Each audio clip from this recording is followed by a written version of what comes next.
පාඩම් කරන්න මොටිවේෂන් හොයාගන්නේ කොහොමද?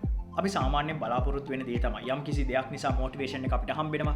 අපි පාඩම් කරනවා. ඉතින් අපි මේ මොටිවේෂන් එක හොය ඉන්නවා. හැබැයි අවාසනාවකට වගේ මේ මොටිවේෂන් කියන එක අපිව හැමදාම හොයාගන්නේ නැහැ. අපිට හැමදාම මේක හොයාගන්න තැනකුත් නැහැ. හැබැයි මෙහෙම දෙයක් වෙන්න පුළුවන්.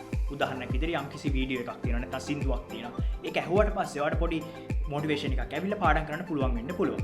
නමුත් ගැටලුව එන්නේ මේක හැමදාටම කරන්න පුළුවන්.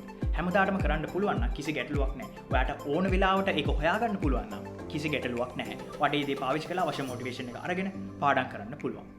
එහෙම නැත්තම් මේ මොටිවේෂන් කියන එක අපිට ඕන තැනදී හම්බුනේ නැති වුනහම අපිට පාඩම් කරන්න හම්බෙන්නේ නැහැ. එහෙමයි කියලා මොටිවේෂන් හම්බෙනකන් ඉන්නත් බෑ පාඩම් කරන්න. අපි සාමාන්‍යයෙන් හිතන්නේ මොටිවේෂන් හම්බෙනවා පාඩම් කරනවා. මේක සරල රේඛීයයි කියලා. නමුත් ඇත්තටම මේක සරල රේඛීය දෙයක් නෙවෙයි. මේක චක්‍රයක්. මේක ලූප් එකක් තියෙන. ඒ කියන්නේ අපිට මොටිවේෂන් ලැබෙනවා. අපි පාඩම් කරනවා. පාඩම් කරාම මේ දේවල් තේරුම් යනවා කියලා අපිට තේරෙද්දි අපිට ඒ ටැග් එකක් වගේ එක රිවෝඩ් එකක්. ඒකේ ප්‍රතිඵලය අපි දකිනවා.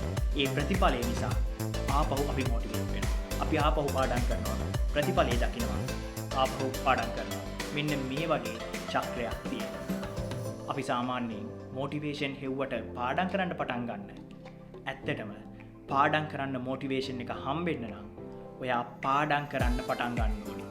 එතකොට මේ චක්‍රය ඇතුළට වට රිංග ගන්න පුළුවන්. පාඩම් කරන්න පටන් ගන්න, ඒක ප්‍රතිඵලය දකින්න, මොටිවේට් වෙන්න. ආපහු දිගටම මේ චක්‍රය ඔස්සේ පාඩම් කරන්න.